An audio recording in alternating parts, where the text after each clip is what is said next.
Guys, kembali lagi di channel Halim. Terima kasih telah mengklik video ini.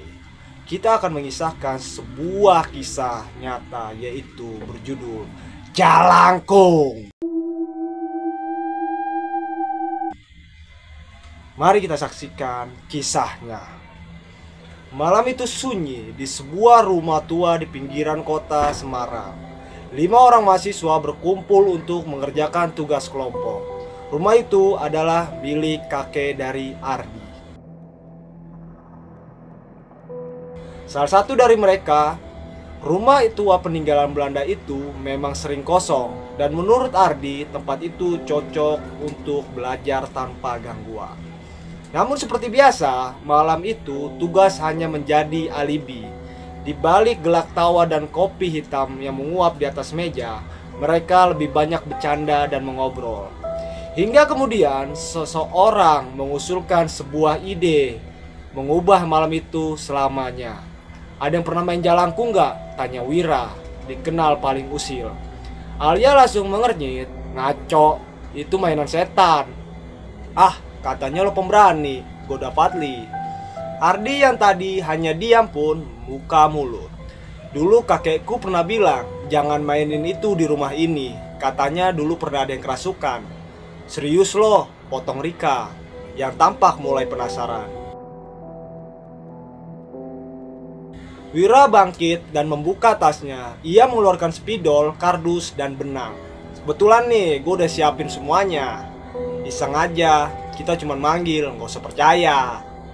Dalam beberapa menit, boneka jalangkung itu jadi. Sebuah batang kayu dengan kepala dari kardus kecil, ditulis huruf A sampai Z dengan angka-angka di selembar kertas. Lalu diberi benang di bagian tangan boneka agar bisa dipegang oleh 2 orang. Mereka membuat lingkaran di tengah ruang tamu yang lampunya sengaja diredupkan.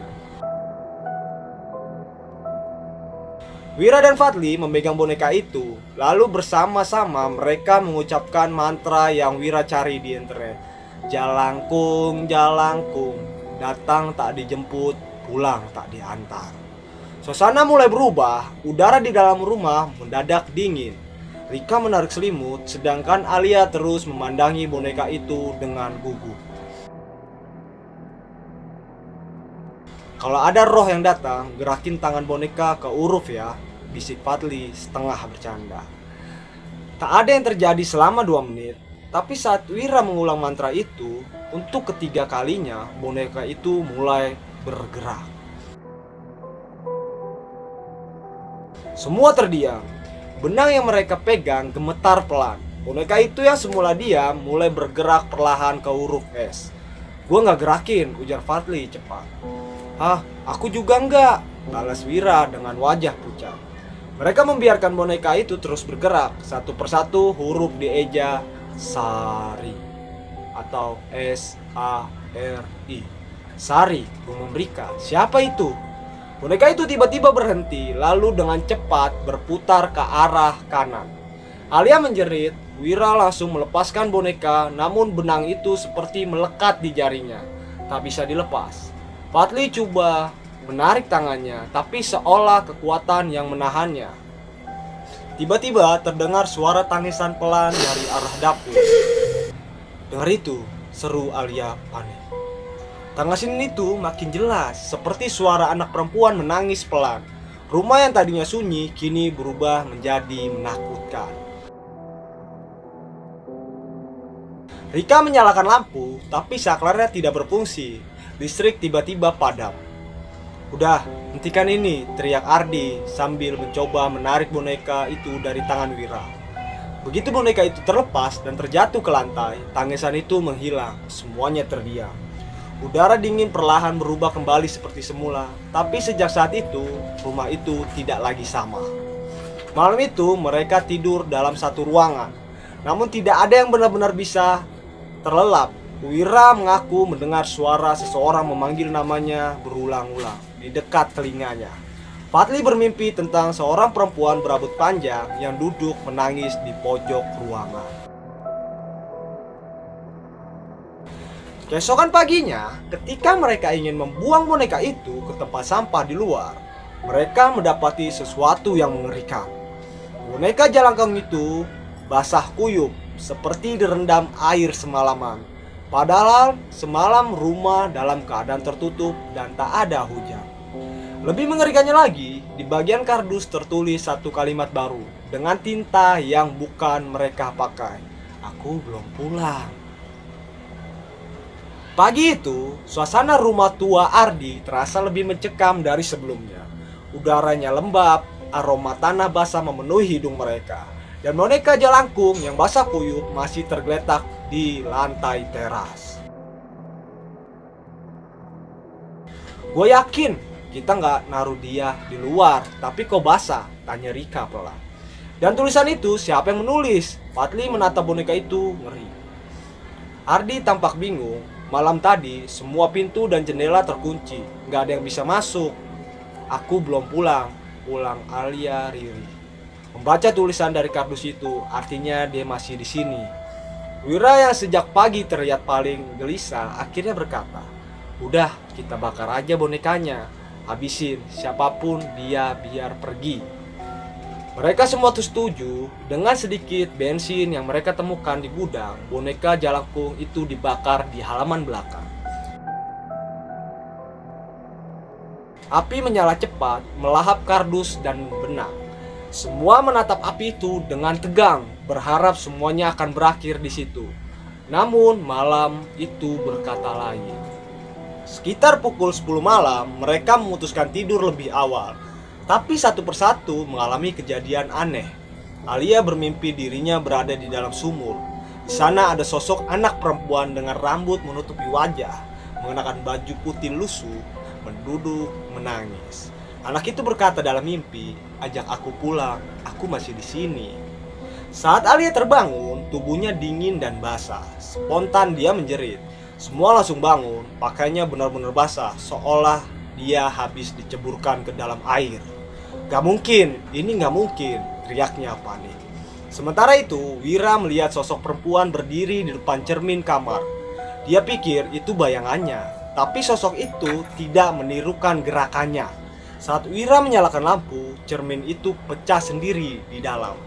Retakan membentuk pola aneh seperti wajah menangis. Fadli yang tidur paling akhir mengaku mendengar langkah kaki anak kecil berlari di koridor. Tapi ketika ia intip, tidak ada siapa-siapa. Namun lantai kayu di depan kamarnya seperti baru saja dilewati, basah dan berlumpur. "Kita udah nyalain api, udah buang bonekanya, tapi kenapa malah makin parah?" gumam Ardi dengan wajah pucat.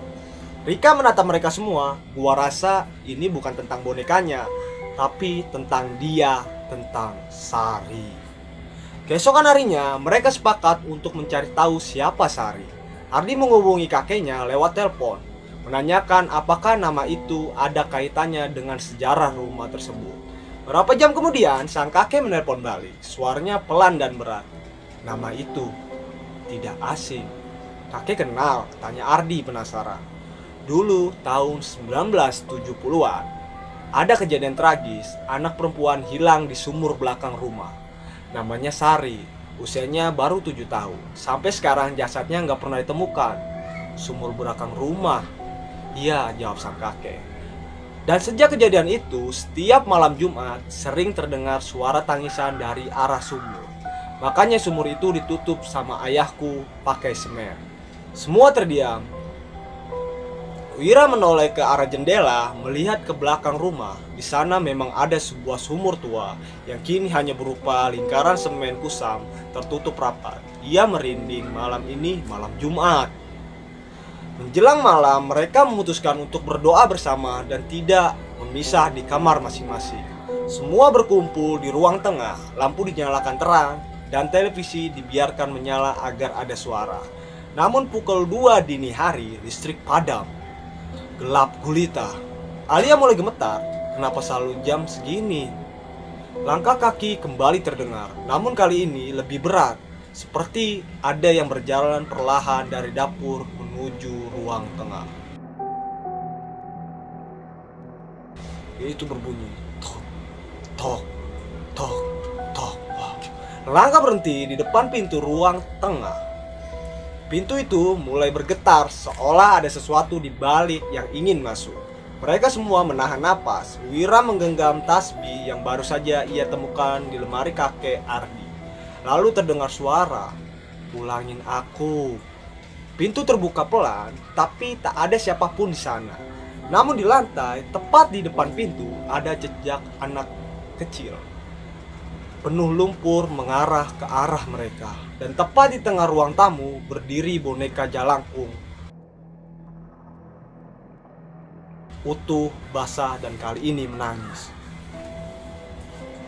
Semua membeku. Boneka jalangkung itu kembali, meski sudah dibakar, basah kuyup, berdiri sendiri di tengah ruang tamu. Wajah kardusnya sekarang dipenuhi bercak merah seperti darah yang merembes dari dalam.